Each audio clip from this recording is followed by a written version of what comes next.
to my channel. Today I am planning from the wait, that date's not right. It must be the 27th till the 2nd of January. I'm using this beautiful kit from Mockeri, and then I'm pulling in stickers from other shops as well, like usual. I got a little bit confused on the dates because, as you guys know, I'm using a 2019 planner for 2020. So it does get a little bit confusing, but I make sure I put the date dots on first and then put the date covers on. That way I don't get as confused. So a lot of you guys know that I've been involved with a lot of different stores. So recently a couple of the stores have decided that they're going to either revamp their entire PR team, or other stores have decided to downgrade the amount of PR people that they have in their store, and just for one reason or another, myself has been removed from the PR groups, if that makes sense. Now, there's definitely no hard feelings. I will still definitely buy from these stores. I knew it was going to happen anyway over the last month, so kind of made the most of it and have definitely bought from them, and still 100% recommend buying from them as well. But now I don't have a code for Wednesday planning or for Planner Goddess Studio. I'm still involved with Sticker Thief, Synyster Designs, Pomegranate Pins and Prints, and Jessica Cate Planning, who's still on holiday. So yeah, as I said, there are no hard feelings with me towards any of the stores. I still love the girls very dearly. Will still support their stores in all the ways that I can, but no longer involved with them on a PR capacity.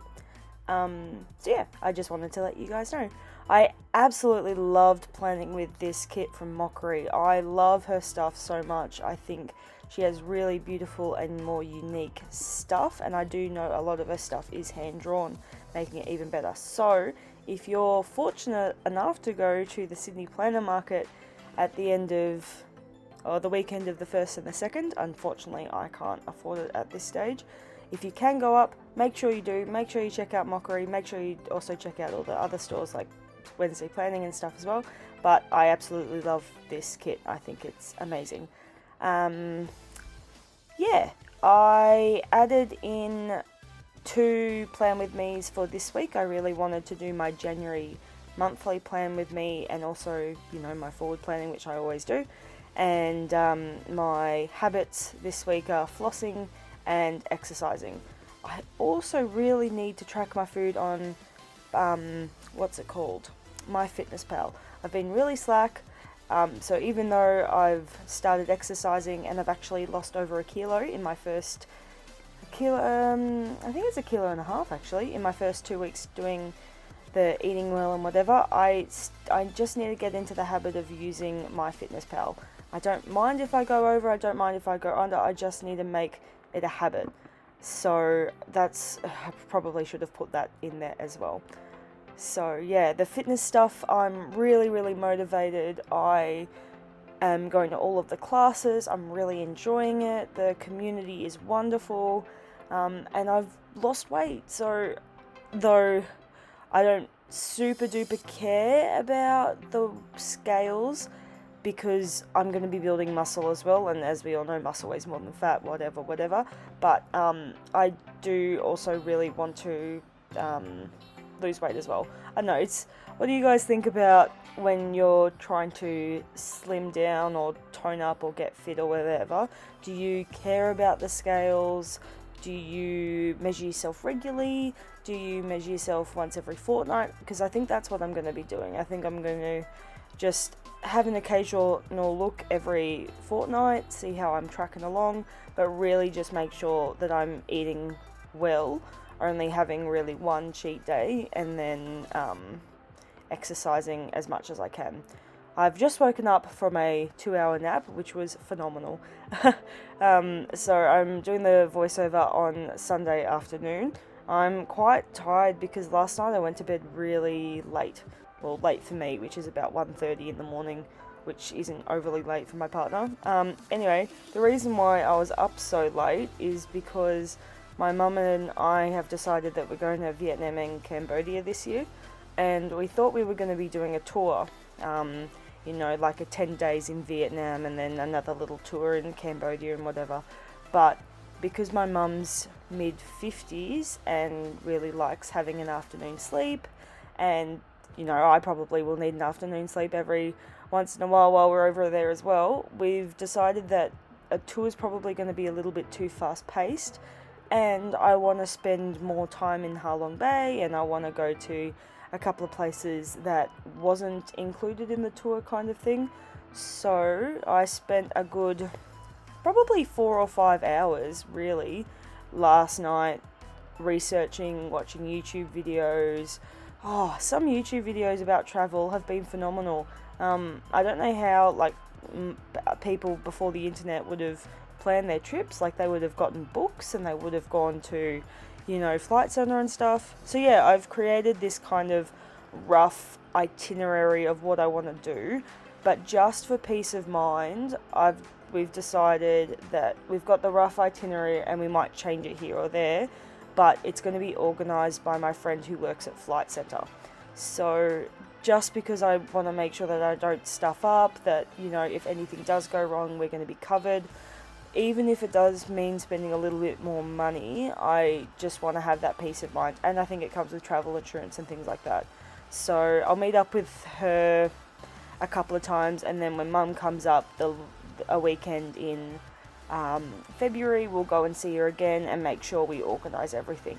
Because like there was this tour that was 2 for 1, and it was like 10 days in Vietnam and sounded really good, but I reckon we could A, do it cheaper, and B, have a more enjoyable time seeing places that we really want to go to. Because, you know, the tour doesn't go to this place that has like this amusement park or these waterfalls and all these different things that we definitely do want to check out as well. So yeah, I had a really, really good time just figuring out where we want to go and what we want to see. And it's been great being able to combine planning into it too, because I've got this little notebook, and each page I've put like the city that we'll be staying in, and then like the different accommodations we could stay there, the different foods we could eat, and the different tours and attractions we can go see. So I've done, I think, 3 places, and then I'll keep going for all of the main areas that we're going to, and take that to when I see my friend and be like, look, this is what I've seen, and stuff like that. So yeah, that was really, really fun for me to have a bit of a play with. I still want to make sure I've got all of the different areas sorted, but now I have a much better understanding of where I want to go to and what we want to do in Vietnam. Now we just need to decide when the fuck we're going. So you guys may have noticed that this is the weekend of, last week was the week of Australia Day, and the week that I'm planning now is like the Australia Day long weekend off. So I haven't denoted in my planner anything about Australia Day. I have no real connection to it. I'm not one of those people who are like, oh, it's Invasion Day, it's, you know, whatever. But I do have a couple of friends who are Indigenous, and I do want to pay my respects to their culture. And not that I know too much about it, but I do want to say that I'm not endorsing Australia Day. I don't want to celebrate it like, yay, we have a day off, but it's, to me, it's the long weekend in January. Like, it's not Australia Day, it's nothing to celebrate. So that's why you won't see anything in my planner for this week or last week about it being Australia Day. I always keep in mind that I think opinions are like genitals.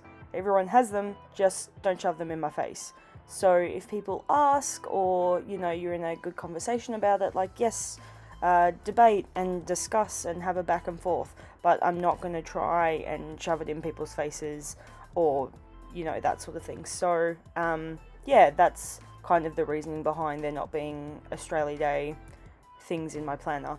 That being said, I did want to celebrate Australia Flora and Fauna, which is why I've used this kit and why I used the kit last week. That was beautiful as well.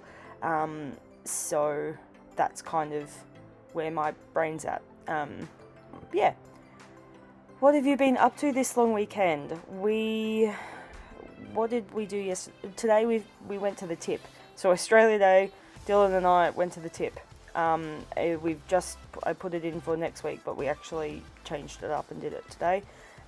Yesterday I slept in and hung out with a friend that I hadn't seen for a very long time, which was really, really great, and she was very motivating to hang around with, and she's a physio a couple of years older than me, and we were able to bounce things off each other, which was really good. And then tomorrow we're probably just going to be hanging out with some friends, playing board games, and probably having a barbecue. So very relaxing. Actually, yesterday we also cleaned out the cupboard. We always seem to get maggots in our food. I don't know how it gets there. Like, there's just maggots in sealed containers, and it's so gross, and we're trying our best to clean it up, but it's just not working. Anyway, on that note, here is the rest of the kit. I really enjoyed planning with this kit. It doesn't have heaps of full boxes, but I didn't need to bring any in, which was great. Thank you guys so much for watching. I really hope you enjoyed this video, and we'll see you in the next one. Catch ya!